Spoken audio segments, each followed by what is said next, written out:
Muy bien, muy buenas tardes de nuevo. Vamos a continuar con la jornada.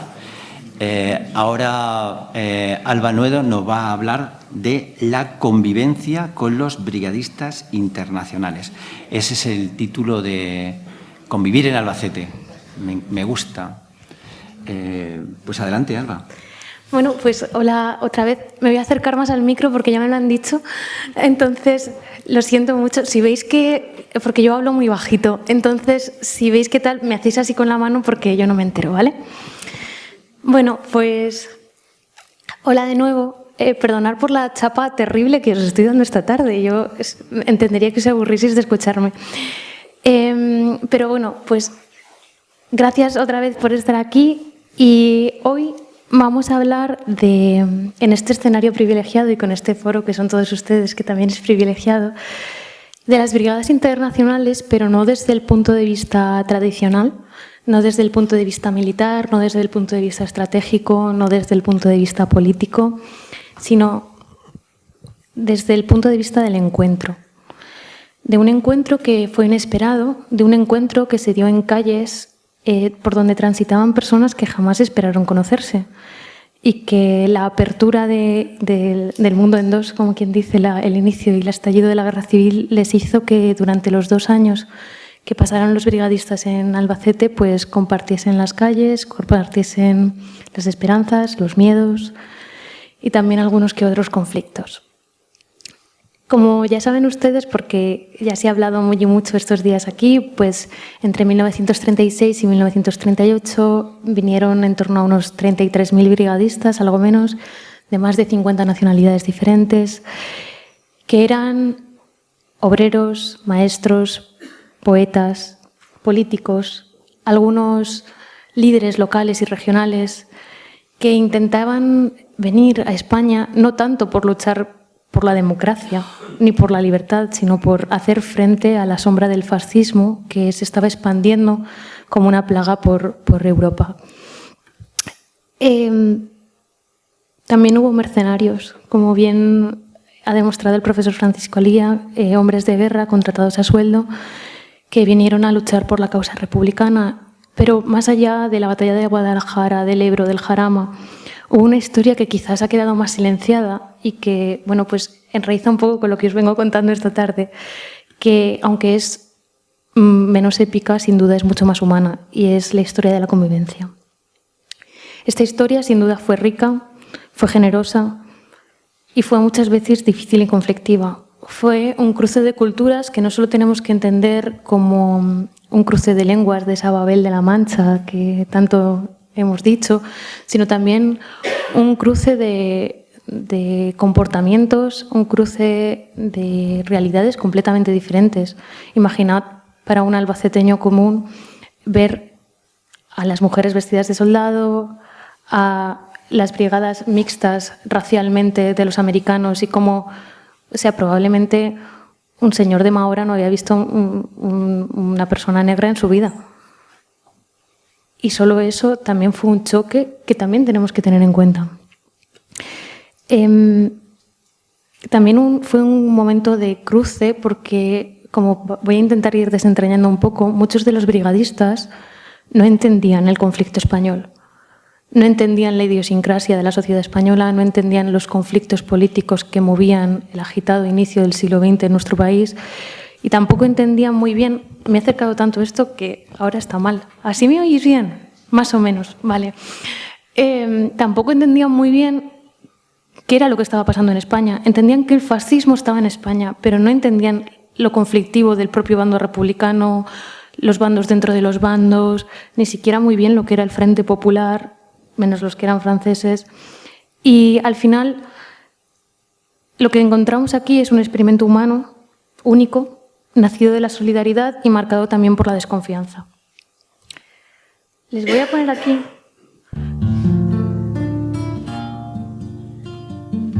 supongo que habrán visto alguna vez estas imágenes.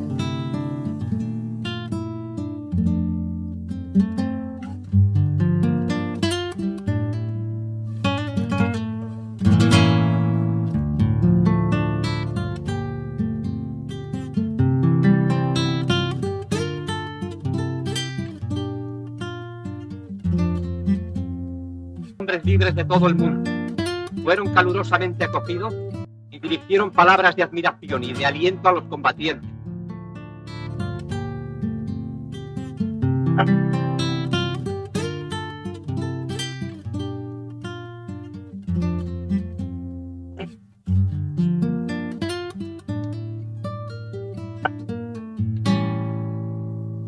Motivo de celebrarse en Albacete la conmemoración del primer aniversario de las Brigadas Internacionales, hubo un acto emocionante al que no faltaron los diputados yanquis. No podían dejar de rendir tributo a los antifascistas de todos los países que hace un año, al estallar la criminal sublevación militar apoyada por Hitler y Mussolini, vinieron a nuestro país para unirse a nosotros en nuestra lucha contra la reacción mundial.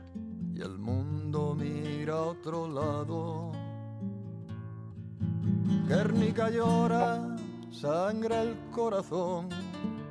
La libertad es pecado. En este acto, el pueblo español mostró su profundo agradecimiento a los luchadores internacionales y su heroísmo fue ensalzado por los diversos oradores que intervinieron, entre los cuales figuraba Pasionarias.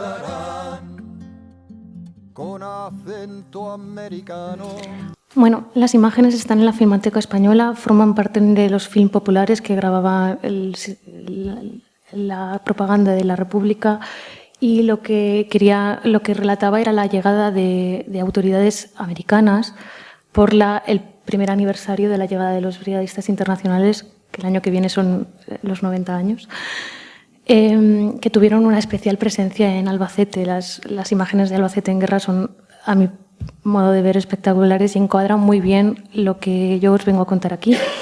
Justo debajo tenéis una canción que se llama Soy yo a mi guerra, que es de La Raíz y que habla justamente de la experiencia de los brigadistas internacionales en España y de su legado.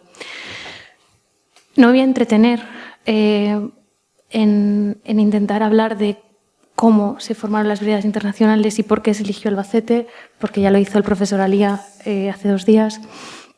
Fue un establecimiento puramente logístico y de aptitud por esta falta de anarquistas, en los que ya nos señaló el profesor Paco Alía muy mucho el otro día, pero que realmente fue fundamental porque los anarquistas fueron el primer enemigo de las brigadas internacionales, ya que veían que era una especie de ejército comandado por el Comintern que ponía en tela de juicio e incluso en duda su capacidad de acción, y sobre todo que era una imposición del autoritarismo soviético que llevaba a abortar esa voluntad de la revolución y que ponía las necesidades de la guerra encima de la mesa. De la noche a la mañana, la provincia de Albacete se convirtió en una sede internacional. Albacete tenía apenas 40.000 habitantes, me puedes corregir si lo digo mal, unos 40.000 habitantes, y recibió a 33.000 internacionales a lo largo de 1 año y medio realmente, y como hemos dicho, a decenas de miles de refugiados. De momento, una plaza como la del Altozano, que bueno, estaba acostumbrada a algún visitante curioso, tenía el Gran Hotel, pero que probablemente el acento más extraño que había oído era el de Murcia, hacía convivir lenguas de todas partes del mundo, alemanes, franceses, ingleses, americanos, polacos. Hacían ruido al mismo tiempo que hacían ruido los camiones, los trenes, y es que una ciudad pequeña y de provincias se convirtió en la sede central de lo que iban a ser las brigadas internacionales. Los brigadistas vinieron de todas partes, como dice la canción, ¿no? Y eran una masa heterogénea. Ya nos contó Paco el otro día que la mayoría eran comunistas, la mayoría eran obreros, pero incluso dentro de este perfil encontramos muchas aristas.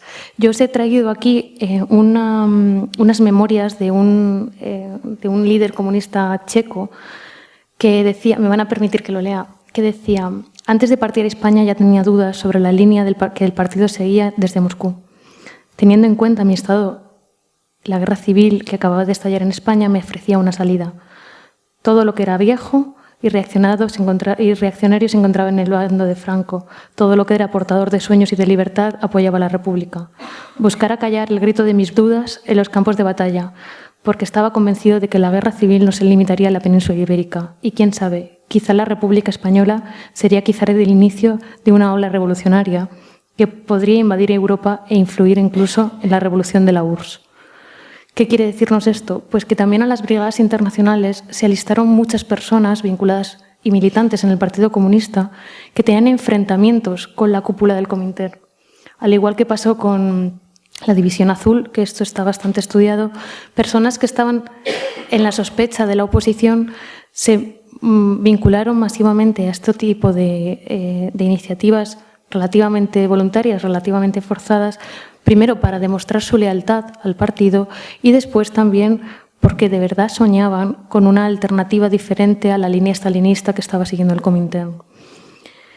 Como decía en el vídeo, que no sé si habéis podido escuchar bien, espero que sí, estos voluntarios no venían a luchar contra Franco, venían a luchar contra Hitler y Mussolini, venían a luchar contra el fascismo y contra lo que ellos también creían que les atacaba a sí mismos, lo que sin duda eran solidarios, lo fueron, pero porque consideraban el conflicto español no un conflicto local, sino el inicio de una guerra internacional que intentaban parar. Entre los voluntarios había verdaderos idealistas, jóvenes que jamás habían empuñado un arma, ni tenían ningún tipo de experiencia militar.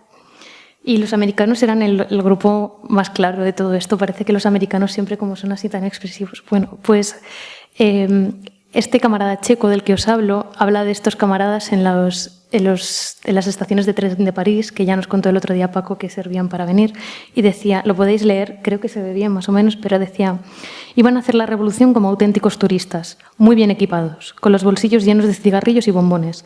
Llevaban las mejores mantas de lana, ropa de calidad, elegantes cuchillos mecánicos, navajas de afeitar y productos cosméticos, todo nuevecito.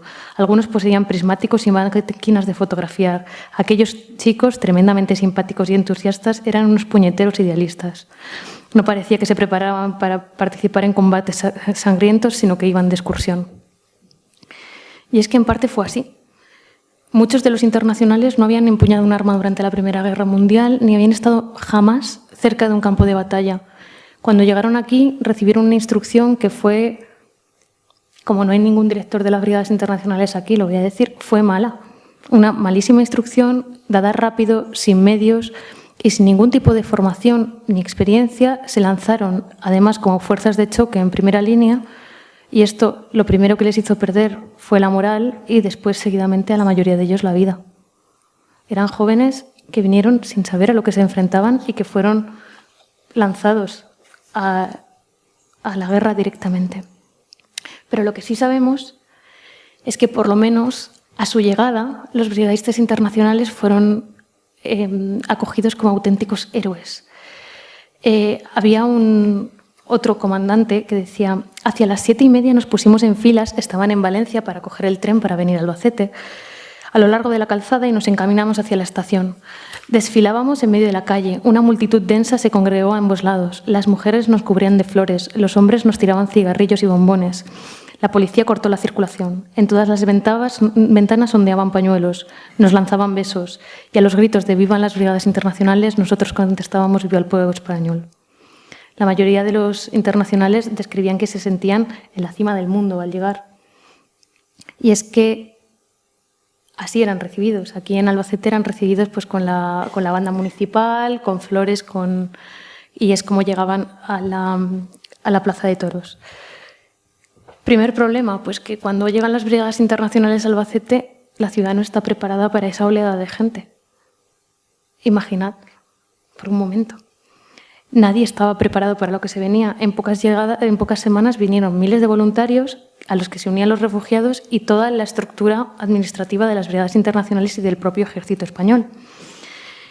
Traían consigo una energía desconocida, pero además pues, desbordaban la propia ciudad. Para poder acogerlos, pues se incautaron y se adaptaron numerosos edificios. La mayoría de ustedes ya lo saben, el Gran Hotel, que era el Estado Mayor, el Banco de España, que fue la oficina de contaduría y de intendencia, el Círculo Católico, el Colegio de los Escolapios, la Iglesia de la Purísima. Todos esos cambiaron sus funciones para adaptarse a las brigadas internacionales. Y también los espacios públicos. La Plaza de Toros, por supuesto, que era para el reclutamiento y la selección, los edificios de la feria que se utilizaron como almacenes y parque móvil, el Cine Capitol y el Teatro Circo que se utilizaban para la proyección de películas y mítines políticos. Y también fuera de la capital, pues como todos ustedes saben, Madrigueras, Mahora, La Roda, toda la Manchuela vivió una transformación urbanística y social pues sin precedentes. Pero a medida que el número de voluntarios aumentaba y aumentaba y aumentaba, la organización cada vez se fue haciendo más compleja. Mantener a miles de personas alimentadas, vestidas y en condiciones mínimas era una tarea titánica. La Intendencia pasó a ocupar un papel central y frente a la Intendencia estaban Luigi Longo y Mario Niconetti, dos italianos, que tuvieron que improvisar como pudieron para darles los medios que necesitaban a los brigadistas. Y es que el principal problema, y aquí enlazo con lo que venía diciendo, era el abastecimiento. Al principio en Albacete no faltaba comida, pero sí que no había lugares donde dormir, donde comer, ollas, sartenes, platos. Y lo que se empezó a hacer es hacer que estos brigadistas, en vez de comer de rancho en su zona de acuartelamiento, fuesen a los hoteles y a los restaurantes de la ciudad. Os podéis imaginar el caos. Primero porque cuando llegaban los camareros, señores que hablaban raro y vestidos de uniforme internacional, pues a ver cómo atendían a esos señores. Pero es que además eran tantísimos que a media mañana ya no quedaban existencias y que las colas para poder asistir a las comidas duraban casi 6 horas. Entonces se les juntaba el desayuno con la comida y la comida con la cena. Y estaban todo el día yendo y volviendo a la cola. Al principio, pues fue un caos. Y de hecho hay un testimonio de la época que os quiero poner que dice: nos decían que venían a salvar la República, pero lo primero que nos quitaron fue el colegio. Los veían con admiración, eran héroes, pero sin duda eran un problema logístico. Aún así, el esfuerzo por mantener todo este armamento pues, fue titánico. Se organizaron talleres de costura, se requisaron almacenes, se hicieron nuevos centros de alimentos, se establecieron rutas específicas de transporte. Bueno, más o menos, ¿no? Y Albacete, de momento, se convirtió en una ciudad cosmopolita en la que el internacionalismo y la modernidad había llegado en medio de la guerra. Así es como empieza la convivencia con los brigadistas internacionales. La convivencia en los pueblos y en Albacete capital se fue gestando en pequeños actos. Los brigadistas se ofrecían voluntarios o los ofrecían voluntarios forzosamente a colaborar en las tareas de recogida del campo. Ellos, en sus ratos libres, pues iban a los mercados, acudían al cine, organizaban también partidos de fútbol.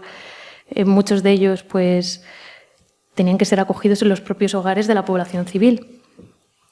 Y es normal, pues, que en este contexto se llevaran a cabo, pues, lazos humanos muy fuertes. Lazos humanos de amistad, redes de solidaridad, de afecto y también matrimonios, bien reconocidos ante la autoridad de la República o bien no, que tuvieron descendencia o no, y que acabaron con la guerra o no. En la actualidad hay bastantes estudios que vienen a confirmarnos que esta presencia en el legado humano, no sé cómo decirlo, de los brigadistas internacionales fue mucho más importante de lo que se creía hasta el momento. Y el problema de estas familias llegaron sobre todo cuando la guerra todavía no estaba a punto de terminar, pero cuando los brigadistas marcharon, incluso cuando la guerra terminó, porque aquellos hombres, la mayoría de ellos, marcharon y aquí quedaron muchísimas mujeres solas, señaladas y estigmatizadas para el resto de su vida, con unos hijos no reconocidos o reconocidos pero fuera del matrimonio que no pudieron librarse durante años de la lacra de ser hijo de un internacional ruso comunista. No necesariamente era ruso. Estos niños y estas familias vivieron, en muchos casos, en un clima de silencio que durante el franquismo fue acallado voluntariamente, pero que gracias a la llegada de la democracia y sobre todo en los últimos años, pues se ha venido sacando a la luz. Sobre todo con la llegada de la democracia fueron las asociaciones de brigadistas del exterior y luego en los últimos años, sobre todo a partir de la Ley 20 de 2022 de Memoria Democrática, Paco, si no es esa me puedes decir, se le dio el reconocimiento por carta de naturaleza a los hijos de brigadistas, o sea, a los brigadistas y a sus hijos, manteniendo la doble nacionalidad, lo que es una forma bastante simbólica de mantener ese legado internacionalista de la solidaridad durante la Guerra Civil. Pero como ya os vengo contando un poco de la convivencia, y ustedes todos convivirán la mayoría con alguien, entonces no hace falta que os lo diga, pero de la convivencia también sale el conflicto. Y el estar con las brigadas internacionales o el tener en Albacete a las brigadas internacionales no fueron todo bailes y amoríos. La presencia de las brigadas internacionales, ya os he dicho que llevó a Albacete a estar en el centro del mapa de la Guerra Civil. Y si era el centro del mapa logístico, también era el centro del mapa para los sublevados. Albacete dejó de ser un lugar tan seguro, porque al ser la base de las brigadas internacionales se convirtió en un punto estratégico para la aviación militar. Como ustedes saben, Albacete fue bombardeada en varias ocasiones. Primero por la aviación republicana, cuando todavía se mantenían fieles a cuando se mantuvieron después del golpe de Estado, no fieles, sino al contrario, del bando sublevado, y después en sucesivas ocasiones por la aviación sublevada. De los episodios más fuertes, pues tenemos el del 2 de enero del 37, donde hubo 10 muertos y 50 heridos, el del 2 de enero, pero sobre todo, y el que queda en la memoria colectiva, es el del 19 al 20 de febrero de 1937, que fue ejecutado por la Legión Cóndor. Sobrevolaron la ciudad, intentaron tirar abajo y derribar los principales edificios logísticos de las brigadas internacionales, y lo más impactante de esto es que después siguieron durante horas bombardeando a la población civil. El que las brigadas internacionales estuviesen en Albacete convertía este en un punto peligroso, y la población era consciente de ello. Pero a la vez que era un punto peligroso, todavía no se habían llevado a cabo los trabajos de fortificación. Os traigo aquí sé que está muy pequeño, así que os lo voy a leer, un extracto de un informe de Vital Gaiman, que fue uno de los mandos brigadistas, sobre este bombardeo en Albacete, y decía: Albacete no tenía defensa aérea y, por lo tanto, durante más de 6 horas tuvo que soportar, sin ninguna respuesta posible, el bombardeo. Tan pronto como comenzó el bombardeo, las autoridades españolas, tanto civiles como militares, buscaron refugio o huyeron. Por orden del comandante de la base, una patrulla de cada acantonamiento salía después de cada bombardeo a inspeccionar los puntos de lanzamiento de bombas. Las ambulancias de las brigadas internacionales buscaban víctimas entre los escombros. Además, por orden del comandante de la base, se enviaron patrullas a todas las salidas de la ciudad, pero la ciudad de Albacete tiene otras salidas al campo.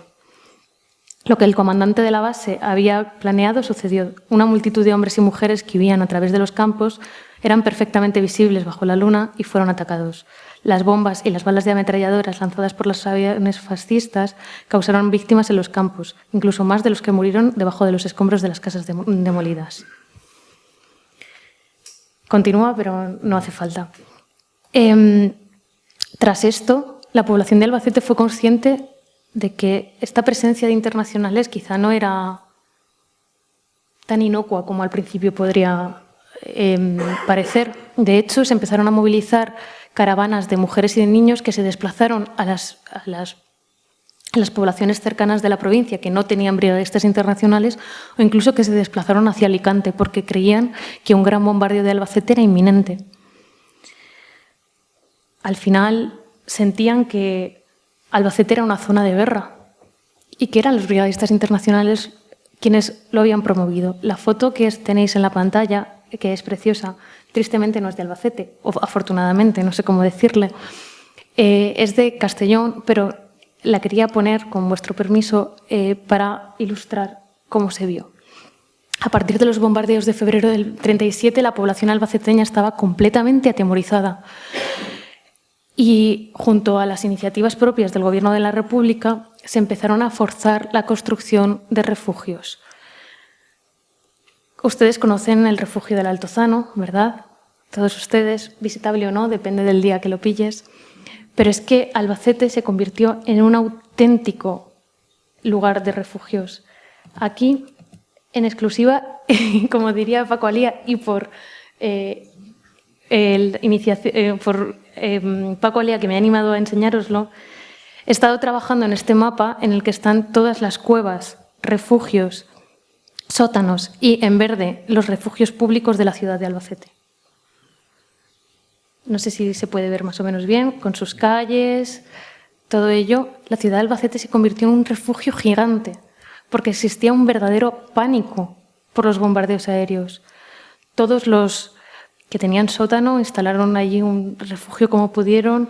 El refugio del Altozano, saben ustedes que tenía cabida para unas 1.600 personas y además intentaron comunicarlo con el de Villacerrada. El pánico cundió como la pólvora por Albacete y muchos vecinos veían a esos extranjeros internacionales un poco culpables de que ahora la ciudad tuviese que mirar al cielo y vivir un poco bajo tierra. Volviendo a esto. Vamos a mi tema. ¿Comer o no comer? Esta era la cuestión. Y es que los asuntos del estómago al final fueron los que más dinamitaron la relación entre los brigadistas internacionales y los españoles autóctonas. En general, el problema de los bienes de consumo y la escasez de alimentos y de materias primas fue la que erosionó la retaguardia en todos los sentidos y la convivencia de todos los españoles, no solo con los brigadistas internacionales. Pero el ver a un otro que es distinto a ti te hace un poco utilizarlo de chivo expiatorio. Y además, como se ha adelantado, la prensa franquista utilizó mucho a los brigadistas internacionales. Perdonad, llevo hablando mucho tiempo. Bueno, las grandes ciudades pronto comenzaron a racionar los alimentos, pero es que a partir de marzo de 1937 la tarjeta de racionamiento fue común a todo el territorio republicano. ¿Qué pasó? Pues que la tarjeta de racionamiento la gestionaba cada ayuntamiento y cada ayuntamiento la gestionaba como Dios quiso entender. ¿Qué pasó cuando llegó a Albacete la tarjeta de racionamiento según la orden del 7 de marzo del 37? Primero, que no sabían cómo tenían que hacer un censo, porque había tanta gente nueva que no sabían a quién tenían que contar. Segundo, que no tenían papel para imprimirlo. Y es que la escasez evitaba que se luchase contra sí misma. Y además que no tenían ni idea de cómo gestionarlo. Entonces fueron los mandos de las brigadas internacionales con experiencia en la Primera Guerra Mundial los que ayudaron al Ayuntamiento de Albacete a intentar gestionar este tema de las tarjetas de racionamiento. Albacete se enfrentaba ahora a un problema que no consiguió resolver en ningún momento, y es que no había alimentos suficientes para las bocas que había que alimentar. Y entre la población civil y militar, sobre todo al ser internacionales, pues fueron surgiendo cada vez más conflictos. Se hizo una distribución de panaderías y resulta que los brigadistas internacionales tenían pan de Viena y los otros pan negro. Se hizo una distribución de centros logísticos de carne y los brigadistas tenían carne y el resto no. Y es que, ¿cómo sería la situación en Albacete? Que en 1937, a mitad, se prohibió a los bares ¿me puedes pasar agua? Y los restaurantes dar comida, solo podían dar encurtidos, porque la comida, como nosotros entendemos, gracias, se tenía que reservar a las familias. El pan se racionó en 150 gramos por persona y día, lo cual es poquísimo, y cualquier persona que tuviese una casa asignada o un cuartel de acantonamiento no podía ir a ningún sitio público a comer. ¿Qué pasaba? Pues que el racionamiento militar era bastante superior al civil. Aquí les he puesto un cuadro que evidentemente no atenderán a poder ver, pero que os lo resumo yo rápidamente, y es que mientras que los militares solían recibir en torno a unas 2.800 kilocalorías diarias, en 1938 la población de Albacete, como ya os he adelantado antes, recibía 800, con una diferencia de 2.000 kilocalorías diarias. En la convivencia, pues esto se hacía notar. Y al final la población empezó a sentir un poco de envidia, por no decirlo de otra forma, porque sentía un trato preferente hacia los voluntarios internacionales. Es cierto que se dieron momentos de colaboración y, por ejemplo, cuando los voluntarios fueron trasladados a Barcelona, repartieron y vendieron tanto alimentos como carbón, como leche condensada. Pero es que en 1938 el hambre se estaba apoderando completamente de la población en España. Claro, yo os he dicho que la mayoría de la gente comía gracias al mercado negro. Y ahora enlazo con esto, pero voy a beber agua.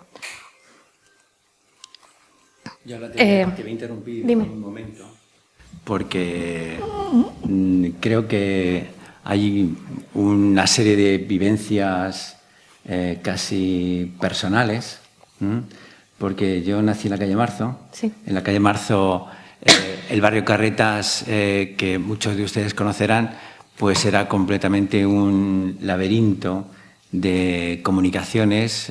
Recuerdo de chiquillo haber pasado, porque era como un reto que teníamos que pasar todos los chiquillos para pasar de chiquillos a ser muchachos, teníamos que atravesar pues todos los refugios que se entrelazaban entre lo que es hoy en día los depósitos de agua hasta salir por la calle del Sol.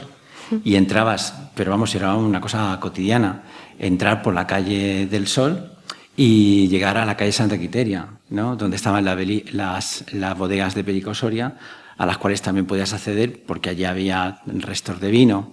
Entonces, Albacete era, como tú muy bien has dicho, lo has calificado perfecto, era una ciudad refugio. Es decir, había refugios en todos los sitios. Había incluso una cuestión que en algunos documentos, casualmente, porque yo no los he visto nada más que por curiosidad, en algunos documentos, y que tú seguramente que los habrás estudiado, Alba, había un comité de refugios. Es decir, el ayuntamiento, igual que tenía el servicio eléctrico, igual que tenía el servicio de aguas, pues tenía el comité de refugios. Entonces, estos comités de refugios tenían, pues, sacaban obras por adjudicación, tenías que tener una serie de parámetros para poder hacerlos. Todos los colegios tenían su refugio, es decir, que había como una especie de confabulación no escrita y admitida por toda la población que tenía que haber refugios, no solamente por los refugios privados que los había. Incluso las obras que se han hecho hace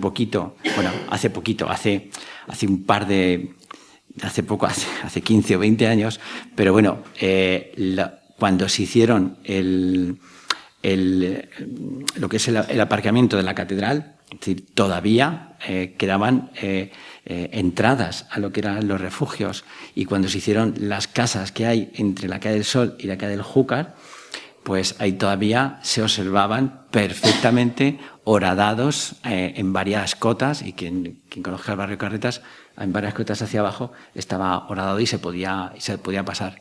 Y luego también es que estabas hablando de la huida tras los bombardeos, y me ha recordado la espantá malagueña, ¿no?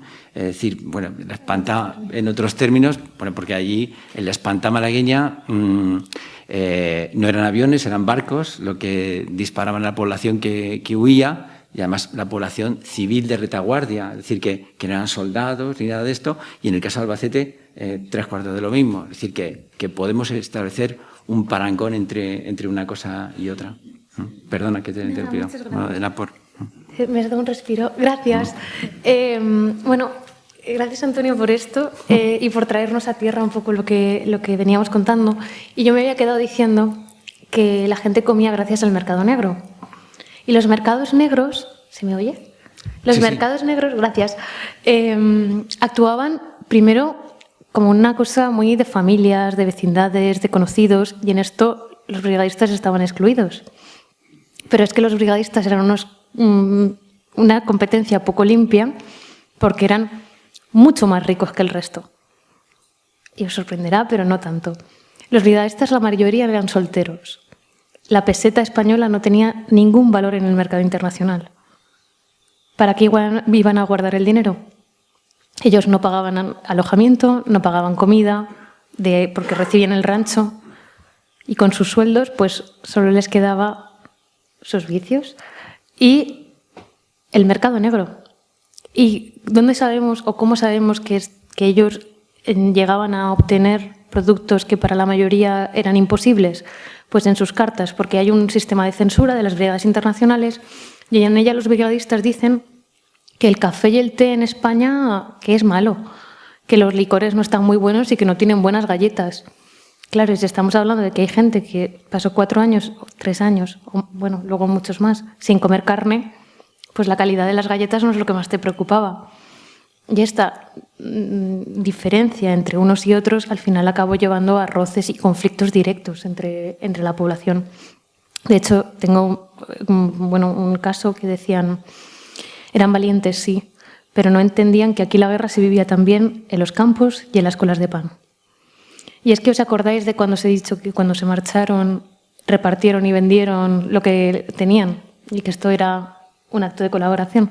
Pues a un señor aquí en Albacete le detuvieron diciendo, sí, a los rusos todo, pero comen mejor que nadie. Cosas hasta que no tenemos. ¿Cuánto no tendrán que lo regalan? ¿Cuánto no habrán tenido? Aquí no nos hemos podido calentar y nadie tiene leche, pero a ellos les sobra y no han pasado frío. Era una convivencia gratificante, era una convivencia rica, pero una convivencia conflictiva, porque eran dos mundos que se enfrentaban en una situación extraordinaria. Además de esto, y no me voy a entretener demasiado porque no quiero cansarles a ustedes, pues también hubo muchos problemas de violencia. Y es que eran jóvenes excitados con la guerra y agotados por la propia guerra, fuera de sus casas, fuera de sus contextos, la mayoría, pues en situaciones muy difíciles que al final llevaban a que muchos de ellos terminasen en conflictos violentos dentro de los barrios y luego existía una doble moral muy fuerte dentro de las brigadas internacionales porque aunque teóricamente estaba prohibido la prostitución, se establecieron varios barrios rojos y varios burdeles a los que acudían y el trato con las mujeres era bastante vejatorio. De hecho, hay casos, yo no he registrado en Albacete, pero sí en Madrid, de llegada de los brigadistas internacionales y violaciones masivas a las mujeres de los pueblos. Esto, evidentemente, tampoco facilitaba la convivencia.